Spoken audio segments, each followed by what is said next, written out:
여러분 안녕하십니까? 동양일보TV 뉴스브리핑 시작합니다. 30일 윤석열 대통령이 5박 7일간의 미국 국빈 방문을 마치고 귀국했습니다. 윤 대통령과 부인 김건희 여사는 이날 오후 전용기인 공군 1호기 편으로 서울공항에 도착해 미리 나와 있던 환영객들과 인사했는데요. 지난 24일 출국했던 윤 대통령은 미국 워싱턴 DC에서 한미정상회담과 국빈 만찬, 미 상하원 합동회의 연설, 미 국방부인 펜타곤 방문 등의 일정을 소화했습니다.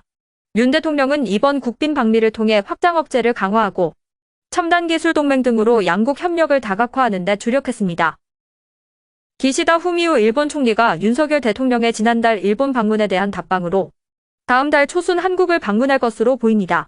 기시다 총리가 방한 기간에 한국 정부의 강제징용 해법 발표에 대한 성에 있는 호응 차원에서 식민 지배에 대한 사죄와 반성을 언급할지에 관심이 쏠리는데요.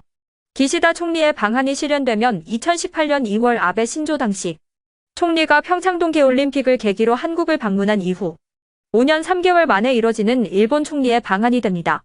윤 대통령의 지난달 방일 때 한일 정상이 합의한 셔틀 외교가 본격 가동된다는 의미도 있습니다. 30회 포석조 명의문학제 기념 21회 전국신앙송경연대회 대상은 방영희 씨가 차지했습니다.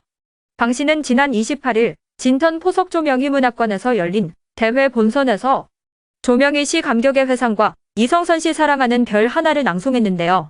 지난 7일 열린 예선을 통과한 47명의 본선 진출자들은 이날 무대에 올라 그동안 갈고 닦은 기량을 겨뤘습니다. 대상을 받은 방 씨는 2년 전 이 대회에 출전해 금상을 받은 이후 열심히 노력해서 이번 대회 출전했는데 대상 호명에 감격스러웠다고 소감을 전했습니다.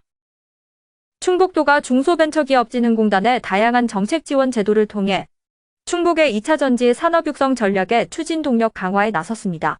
28일 도는 중소벤처기업진흥공단과 도내 2차전지 분야 중소기업의 집중 육성 지원을 위한 업무 협약을 했는데요. 협약 주요 내용은 정책자금 공급 등 지원 강화, 공동설비 구축 원부저제 공동구매 지원, 수출 판로와 세계화 지원 등입니다. 김영환 지사는 지원을 통해 중소벤처기업을 육성한다면 충북도가 세계적인 2차전지 산업 경쟁력이 지속적인 우위 선점이 가능할 것이라고 말했습니다.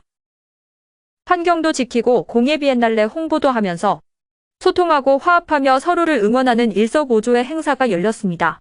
청주시 문화산업진흥재단은 근로자의 날을 앞둔 지난 28일 청주 첨단문화산업단지 입주기업들과 함께 으라차차 입주기업을 개최했는데요. 이들은 상당 산성 옛길부터 산성까지 함께 걸으며 소통과 화합, 응원과 격려의 시간을 가졌습니다. 특히 쓰담 걷기와 2023 청주공예비엔날레 홍보를 진행해 눈길을 끌었습니다. 지금까지 동양일보TV 뉴스브리핑이었습니다.